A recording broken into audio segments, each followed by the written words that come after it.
గురుభ్యో నమః. శ్రీ చిర్రావూరి మరియు చిర్రావూరి యూట్యూబ్ ఛానల్ ప్రేక్షకులందరికీ నమస్కారం.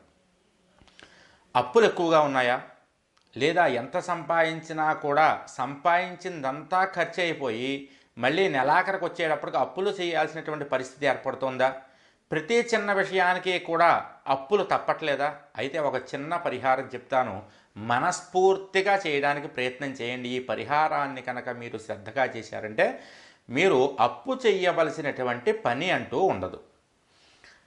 అప్పులకి అంటే రుణాలకి అధిపతి అంగారకుడు, వ్రణ కారకుడు అంగారకుడు. కాబట్టి అంగారకుడికి ఇష్టమైనటువంటి వారం మంగళవారం కాబట్టి మంగళవార నియమాలు పాటించండి.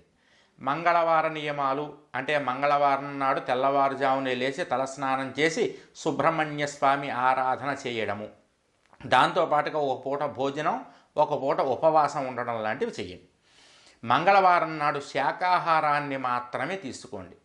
మీరు ఒకవేళ కనుక కందిపప్పు ఇంట్లో ఎక్కువగా వాడుతున్నారు అంటే మీకు అప్పులు అవుతాయి అని అర్థం అనమాట. కందిపప్పు అప్పుల్ని పెంచుతుంది, అందుకని కందిపప్పు వాడకం తగ్గించండి. మంగళవారం నాడు అసలు కందిపప్పు ఇంట్లో వాడకండి. కానీ ఆ రోజున కందిపప్పు దానం చేయండి. సోమవారం నాడు సాయంత్రమే 1.5 కిలో కందిపప్పు తెచ్చి దేవుడి గదిలో పెట్టుకోండి. మంగళవారం నాడు పొద్దున్న తలస్నానం చేసి సూర్యోదయ సమయంలో అంటే 6 నుంచి 7 గంటల మధ్యలో పురోహితుడిని ఇంటికి పిలిచి ఈ 1.5 కేజీ కందిపప్పుని దానం చేయండి. మంగళవారం నాడు కనుక కందిపప్పు దానం చేస్తే ఆ కందిపప్పు దానం వల్ల అంగారకుడు సంతోషించడం వల్ల మీకు రుణ బాధలు తప్పుతాయి. కానీ ఇంట్లో మాత్రం మీరు మంగళవారం కందిపప్పు తినకూడదు. కందిపప్పు ఒకటే కాదు సుమా, కందిపప్పు, జీడిపప్పు, చెర్రీ పండు, స్ట్రాబెర్రీ పండు, దానిమ్మ పండు ఇలాంటివి కనుక మంగళవారం నాడు తింటున్నారు అంటే అప్పులు ఎక్కువ అవుతాయి అని అర్థం. కాబట్టి మంగళవారం నాడు తినకుండా ఉండడానికి ప్రయత్నం చేయండి. అప్పుడు మాత్రమే అప్పులు కంట్రోల్లోకి వస్తాయి. ఇది ఖచ్చితంగా ప్రయోగం ద్వారా మేము తెలుసుకున్నటువంటి విషయం.